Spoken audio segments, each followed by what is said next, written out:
Next ಕೊಡ್ತೇನೆ ಮಂಡೆ ನಾನು ಮೊಟ್ಟಮ್ಮ ಅವ್ರೆ. ಸಭಾಧ್ಯಕ್ಷರೇ, ಅವಕಾಶಕ್ಕಾಗಿ ಧನ್ಯವಾದ. ಬೇಗ ನೋಡಿ, ವಿದಿನ್ ದಿ ಟೈಮ್. ಆದಷ್ಟು ನಾನು ಹೇಳಿದೆ, ಮತ್ತೆ ನಾನು ಬೇಗ ಮುಗಿಸ್ತೀನಿ. ಹೌದು, ನಿಲ್ಲುವಾಗ ಬೇಗ ಮುಗಿಸ್ತೀನಿ, ಮತ್ತೆ ಕೂತ್ಕೊಳ್ಳಿಕ್ಕೆ ಕಷ್ಟ ಆಗ್ತದೆ. ಇಲ್ಲ ನನಗೆ ನಿಮ್ಮನ್ನಲ್ಲ, ಜನರಲ್ ಆಗಿ ಈಸಿಯಾಗಿ ಬೇಗ ಕೂರ್ತೀನಿ.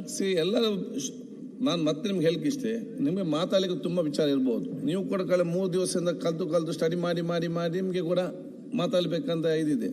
ನಮ್ಗೆ ಅವಕಾಶ ಇದೆ, ಇನ್ನು 2 ದಿವಸ ನಿಮ್ಗೆ ಎನರ್ಜಿಯಲ್ಲಿ ಮಾತಾಡೋದು ಅವಕಾಶ ಇದೆ. ಮತ್ತು ಮಾರ್ಚಲ್ಲಿ ಬಜೆಟ್ ಇದೆ, ಬೇಕಾದಷ್ಟು ಸಮಯ ಇದೆ ಅವಾಗ.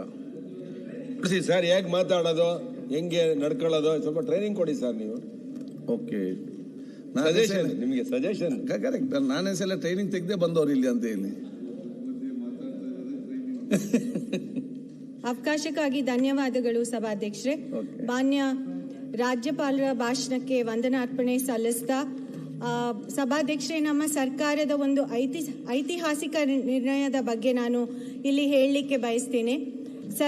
ನಮ್ಮ ಸರ್ಕಾರ ರಾಜ್ಯದ ಸರ್ಕಾರಿ ಹಾಗೂ ನೋಂದಾಯಿತ ಕೈಗಾರಿಕೆ ಮತ್ತು ಸಂಸ್ಥೆಗಳಲ್ಲಿ ಕಾರ್ಯನಿರ್ವಹಿಸುತ್ತಿರುವ 18 ರಿಂದ 52 ವರ್ಷದ ಎಲ್ಲ ಖಾಯಂ ಗುತ್ತಿಗೆ ಹಾಗೂ ಹೊರಗುತ್ತಿಗೆ ಮಹಿಳೆಯರಿಗೆ ಮೆನ್ಸ್ಟ್ರುಲ್ ಲೀವ್ ಪಾಲಿಸಿನ ಶುರು ಮಾಡಿದೆ. ಏನು ಅದು ಜಾರಿಗೆ ತಂದಿದೆ, ಅದರಲ್ಲಿ ಒಂದು ಮಾಸಿಕ ಅಂದರೆ ಮಂತ್ಲಿ ಒಂದು ದಿನ ಅವರಿಗೆ ರಜಾ, ಅಂದರೆ ಇಡೀ ವರ್ಷದಲ್ಲಿ 12 ದಿನಗಳ ವೇತನ ಸಹಿತ ರಜೆ ಸೌಲಭ್ಯವನ್ನು ಈ ಮಹಿಳೆಯರಿಗೆ ಸರ್ಕಾರ ಒದಗಿಸ್ತಾ ಇದೆ. ಇದು ನಿಜವಾಗ್ಲೂ ಐತಿಹಾಸಿಕ ನಿರ್ಣಯ. ನಾನು ಎಲ್ಲ ಮಹಿಳೆಯರ ಪರವಾಗಿ ನಾನು ಸರ್ಕಾರಕ್ಕೆ ಈ ವಿಚಾರದಲ್ಲಿ ಧನ್ಯವಾದಗಳನ್ನ ಸಲ್ಲಿಸಲಿಕ್ಕೆ ಇಷ್ಟಪಡ್ತೀನಿ. ತುಂಬ ಕಡಿಮೆ ರಾಜ್ಯಗಳು ಈ ಒಂದು ಮೆನ್ಸ್ಟ್ರುಲ್ ಲೀವ್ ಪಾಲಿಸಿನ ಮಹಿಳೆಯರಿಗೆ ಜಾರಿಗೆ ತಂದಿದೆ. ಅದರಲ್ಲಿ ಕರ್ನಾಟಕ ರಾಜ್ಯ ಸರ್ಕಾರ ಒಂದಾಗಿರೋದ್ರಿಂದ ನಿಜವಾಗ್ಲೂ ಇದು ಶ್ಲಾಘನೀಯ ಅಂತ ಹೇಳಲಿಕ್ಕೆ ಬಯಸ್ತೀನಿ ಅಧ್ಯಕ್ಷರೇ. ಹಾಗೂ ನಾವು ನಮಗೆ ಸಾಕಷ್ಟು ಟೀಕೆ ಟಿಪ್ಪಣಿ ಗೃಹಲಕ್ಷ್ಮಿ ಮತ್ತೆ ಶಕ್ತಿ ಯೋಜನೆಗೆ ಬರುತ್ತೆ. ನಾವು ಅದಕ್ಕೆಲ್ಲ ಸೀಮಿತ. ಈ ಒಂದು ಮೆನ್ಸ್ಟ್ರುಲ್ ಪಾಲಿಸಿ ಬಗ್ಗೆ ಮಾತಾಡಿದಾಗೆ, ಹಾಗೆ ಮಹಿಳಾ ಸಬಲೀಕರಣ ಮತ್ತು ಉನ್ನತ ಶಿಕ್ಷಣಕ್ಕೆ ನಮ್ಮ ಸರ್ಕಾರ ಪ್ರೋತ್ಸಾಹ ಕೊಡಲಿಕ್ಕೆ ಬ್ರಿಟಿಷ್ ಸರ್ಕಾರದ foreign Commonwealth and development office ಅವರ ಸಹಭಾಗಿತ್ವದಲ್ಲಿ ಶೆವೆನಿಂಗ್ ಕರ್ನಾಟಕ ಪೋಸ್ಟ್ ಗ್ರಾಜ್ಯುಯೇಟ್ ಸ್ಕಾಲರ್ಶಿಪ್ ಅಂತ ಮಹಿಳೆಯರಿಗೋಸ್ಕರ 2025-26ನೇ ಸಾಲಿನಲ್ಲಿ ಮಹಿಳಾ ಪದವೀಧರರಿಗೆ ಏನು ಪೋಸ್ಟ್ ಗ್ರಾಜ್ಯುಯೇಷನ್ ಮಾಡಲಿಕ್ಕೆ ಹೊರಟಿದ್ದಾರೆ ಬ್ರಿಟನ್ ಅಲ್ಲಿ, ಅವರಿಗೆ ಫುಲ್ ಸ್ಕಾಲರ್ಶಿಪ್ ಕೊಡಲಿಕ್ಕೆ ಈ ಒಂದು ಯೋಜನೆನ ಮಹಿಳೆಯರಿಗೋಸ್ಕರ ಮಾತ್ರ ನಮ್ಮ ಸರ್ಕಾರ ಶುರು ಮಾಡಿದೆ ಸಭಾಧ್ಯಕ್ಷರೇ. ಇದು ಕೂಡ ನಿಜವಾಗ್ಲೂ ಒಂದು ಒಳ್ಳೆಯ ಮಹಿಳಾ ಸಬಲೀಕರಣದ ಪ್ರತಿ ಒಂದು ಒಳ್ಳೆ ಹೆಜ್ಜೆ ಅಂತ ನಾನು ಹೇಳಲಿಕ್ಕೆ ಬಯಸ್ತೀನಿ. ಯಾವ ರೀತಿ ಪೋಸ್ಟ್ ಗ್ರಾಜ್ಯುಯೇಷನ್ ಬ್ರಿಟನ್ ಅಲ್ಲಿ ಮಾಡಲಿಕ್ಕೆ ಅವಕಾಶ ಇದೆ, ಅದೇ ರೀತಿ ನಮ್ಮ ಸರ್ಕಾರ ಸರ್ಕಾರಿ ಕಾಲೇಜುಗಳಲ್ಲಿ ಓದಿದ ಮಹಿಳೆಯರಿಗೆ ಏನು ಉನ್ನತ ಶಿಕ್ಷಣ ಮುಂದುವರಿಸಲಿಕ್ಕೆ ಇಷ್ಟಪಡ್ತಾರೆ ಅವರಿಗೆ ಅಜೀಂ ಪ್ರೇಮ್ಜಿ ಫೌಂಡೇಶನ್ ಅವರ ಸಹಯೋಗದ ಜೊತೆ ನಮ್ಮ ಸರ್ಕಾರ ಪ್ರತಿ ವಿದ್ಯಾರ್ಥಿಗೆ ಅಂದರೆ ವಿದ್ಯಾರ್ಥಿನಿಗೆ 30,000 ರೂಪಾಯಿ ನೀಡುವ ಒಂದು ಮಹತ್ವದ ಕಾರ್ಯಕ್ರಮ ಕೂಡ ನಮ್ಮ ಸರ್ಕಾರ ಹೋದ ವರ್ಷ ಶುರು ಮಾಡಿದೆ ಅಂತ ಹೇಳಲಿಕ್ಕೆ ಬಯಸ್ತೀನಿ. ಈ ಒಂದು 3 ವಿಚಾರಗಳಲ್ಲಿ ಮಹಿಳೆಯರಿಗೆ ನಮ್ಮ ಸರ್ಕಾರ ಯಾವ ಮಟ್ಟಕ್ಕೆ ಮಹಿಳೆಯರ ಸಬಲೀಕರಣಕ್ಕೆ ನಮ್ಮ ಸರ್ಕಾರ ಇದೆ ಅಂತ ತೋರಿಸ್ಕೊಟ್ಟಿದೆ ಅಂತ ನಾನು ಭಾವಿಸ್ತೀನಿ.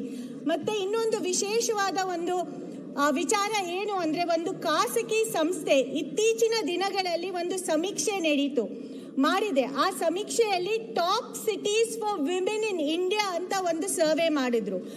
ಆ ಒಂದು ಸರ್ವೆಯಲ್ಲಿ ಬೆಂಗಳೂರು ನಗರನ ಮಹಿಳೆಯರ ಪಾಲಿಗೆ ಇಡೀ ದೇಶದಲ್ಲಿಯೇ ಸುರಕ್ಷಿತ ನಗರ ಅಂತ ಆ ಒಂದು ಸರ್ವೆ ಗುರುತಿಸಿದೆ. ಸಾಕಷ್ಟು ಟೀಕೆ ಟಿಪ್ಪಣಿ ನಮ್ಮ ಕಾನೂನಿನ ಸುವ್ಯವಸ್ಥೆ ಬಗ್ಗೆ ಏನು ನಮ್ಮ ವಿರೋಧ ಪಕ್ಷದವರು ಮಾಡಿದ್ರು, ಅವರ ಏನು ಪಕ್ಷಗಳು ಎಲ್ಲಿ ಸರ್ಕಾರ ಆಡಳಿತ ಮಾಡ್ತಾ ಇದೆ, ಡೆಲ್ಲಿಯಲ್ಲಾಗ್ಲಿ ಅಥವಾ ಬಾಂಬೆಯಲ್ಲಾಗ್ಲಿ, ಈ ರೀತಿ ಅವರಿಗೆ ಬಿರುದು ಎಲ್ಲೂ ಸಿಕ್ಕಿಲ್ಲ. ಆದ್ರೆ ಅದು ಬೆಂಗಳೂರಿಗೆ ಸಿಕ್ಕಿದೆ, ಬೆಂಗಳೂರು ನಗರಕ್ಕೆ ಸಿಕ್ಕಿದೆ. ಅದು ಮತ್ತೆ ಇನ್ನೊಂದು ನಮ್ಮ ಸರ್ಕಾರಕ್ಕೆ ಹೆಮ್ಮೆ ಪಡುವಂತ ವಿಚಾರ. ಯಾಕಂದ್ರೆ ಮಹಿಳೆಯರಿಗೆ ಈ ಮಟ್ಟಕ್ಕೆ ಸುರಕ್ಷತೆ ಅಥವಾ ಟಾಪ್ ಸಿಟಿ ಮಹಿಳೆಯರು ಆಯ್ಕೆ ಮಾಡ್ತಾ ಇದ್ದಾರೆ ಅಂದ್ರೆ ಅದು ನಿಜವಾದ ವಿಶೇಷವಾಗಿ ಗುರುತಿಸುವಂತ ಒಂದು ವಿಚಾರ ಅಂತ ನಾನು ಅನ್ಕೊಳ್ತೀನಿ ಸಭಾಧ್ಯಕ್ಷರೇ. ಇನ್ನೊಂದು ವಿಚಾರ, ಯಾವ ರೀತಿ ನಾವು ಮೆನ್ಸ್ಟ್ರುಲ್ ಲೀವ್ ಪಾಲಿಸಿ ಶುರು ಮಾಡಿದ್ವು ಅದೇ ರೀತಿ ಗಿಗ್ ವರ್ಕರ್ಸಿಗೆ ನಾವು ಒಂದು ಕಾನೂನ ಜಾರಿಗೆ ತಂದ್ವು. Karnataka platform based gig workers act 2025 ಅಂತ. ಅಂದ್ರೆ ಇವರ ಸೋಷಿಯಲ್ ಸೆಕ್ಯೂರಿಟಿ ಮತ್ತೆ ವೆಲ್ಫೇರಿಗೋಸ್ಕರ ಗಿಗ್ ವರ್ಕರ್ಸ್, ಇದು ಕೂಡ ಕಡಿಮೆ ರಾಜ್ಯಗಳಲ್ಲಿ 2-3 ರಾಜ್ಯಗಳಲ್ಲಿ ಮಾತ್ರ ಗಿಗ್ ವರ್ಕರ್ಸ್ ನ ಗುರುತಿಸ್ಬಿಟ್ಟು ಅವರಿಗೆ ಏನು ಇನ್ಶೂರೆನ್ಸ್ ಅಥವಾ ವಿಮೆಯನ್ನ ಕೊಡಬೇಕು ಅಂತ ಯಾವ್ದಾದ್ರು ಮತ್ತೊಂದು ರಾಜ್ಯ ಅವ್ರನ್ನ ಗುರ್ತಿಸಿದೆ ಅಂದ್ರೆ ಅದು ನಮ್ಮ ಸರ್ಕಾರ, ನಮ್ಮ ರಾಜ್ಯ ಅಂತ ಹೇಳಲಿಕ್ಕೆ ಬಯಸ್ತೀನಿ. ಈ ಒಂದು ಕಾನೂನಿನ ಅಡಿಯಲ್ಲಿ 10,468 ಫಲಾನುಭವಿಗಳನ್ನ ಈ ವಿಮೆಯನ್ನು ಏನು ನಾವು ಗಿಗ್ ವರ್ಕರ್ಸ್ ಪಾಲಿಸಿ ಮೂಲಕ ಇನ್ಶೂರೆನ್ಸ್ ಕೊಡ್ಲಿಕ್ಕೆ ಹೊರಟಿದ್ದೇವೆ. 10,468 ಫಲಾನುಭವಿಗಳು ರಿಜಿಸ್ಟ್ರೇಷನ್ ಮಾಡ್ಕೊಂಡಿದ್ದಾರೆ. ಇದರಲ್ಲಿ ಗಿಗ್ ವರ್ಕರ್ಸಿಗೆ ಅಟ್ಲೀಸ್ಟ್ ಮಿನಿಮಮ್ 4 ಲಕ್ಷ ಇನ್ಶೂರೆನ್ಸ್ ಸಿಗುವಂತದನ್ನ ನಾವು ಈ ಕಾನೂನಿನ ಮೂಲಕ ಜಾರಿಗೆ ತಂದಿದ್ದೇವೆ ಅಂತ ಹೇಳಲಿಕ್ಕೆ ಬಯಸ್ತೀನಿ.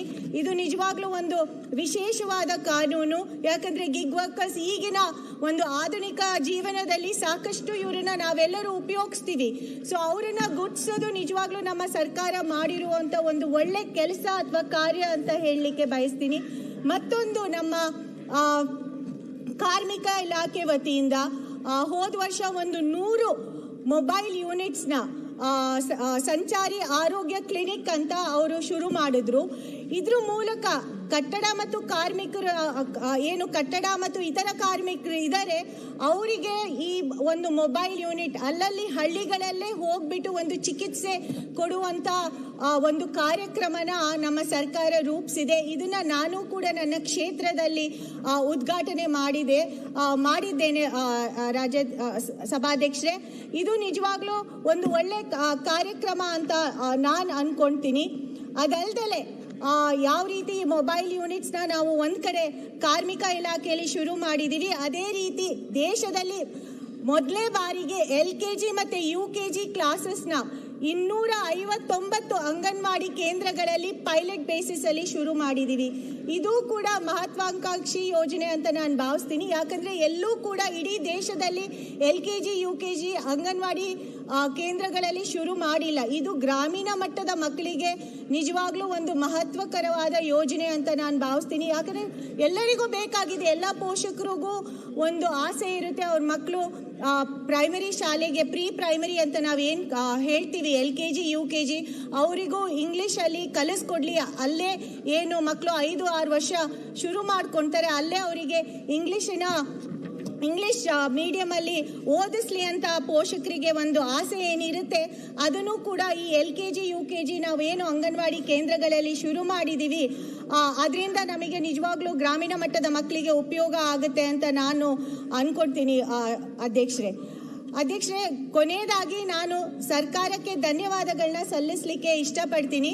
ಯಾಕಂದ್ರೆ ಹಿಂದಿನ ಬಜೆಟ್ ಅಲ್ಲಿ ಹೋದ ವರ್ಷದ ಬಜೆಟ್ ಅಲ್ಲಿ ಸ್ಪೈಸ್ ಪಾರ್ಕ್ ಅಂತ ಅನೌನ್ಸ್ ಮಾಡಿದ್ರು. ಆ ಸ್ಪೈಸ್ ಪಾರ್ಕ್ ನ ಚಿಕ್ಕಮಗಳೂರು ಜಿಲ್ಲೆಗೆ ಕೊಟ್ಟಿದ್ರು. ಅದರಲ್ಲಿ ಈಗ ಮೂಡಿಗೆರೆ ಕ್ಷೇತ್ರ, ನನ್ನ ಕ್ಷೇತ್ರಕ್ಕೆ ಈ ಒಂದು ಸ್ಪೈಸ್ ಪಾರ್ಕ್ ನ ಕೊಟ್ಟಿದ್ದಾರೆ.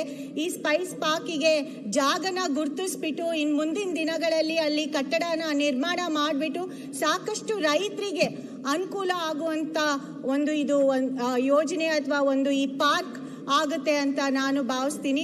ಅದಕ್ಕೆ ನಾನು ಸರ್ಕಾರಕ್ಕೆ ಧನ್ಯವಾದಗಳನ್ನ ಸಲ್ಲಿಸ್ತಾ ಈ ಒಂದು ಏನು ಯೋಜನೆ ಸ್ಪೈಸ್ ಪಾರ್ಕ್ನ ಆದಷ್ಟು ಬೇಗ ಶುರು ಮಾಡಿದ್ರೆ ಅಲ್ಲಿ ಅಕ್ಕಪಕ್ಕದ ತಾಲೂಕಿನ ರೈತರಿಗೂ ಕೂಡ ಇದರಿಂದ ಸಹಾಯ ಆಗುತ್ತೆ ಅಂತ ಹೇಳ್ತಾ ಈ ಒಂದು ಅವಕಾಶಕ್ಕೆ ನಿಮಗೆ ಧನ್ಯವಾದಗಳನ್ನ ಸಲ್ಲಿಸಲಿಕ್ಕೆ ಇಷ್ಟಪಡ್ತೀನಿ. ಸನ್ಮಾನ್ಯ ಸಭಾಧ್ಯಕ್ಷರೇ, ರಾಜ್ಯಪಾಲರ ಭಾಷಣದ ಮೇಲಿನ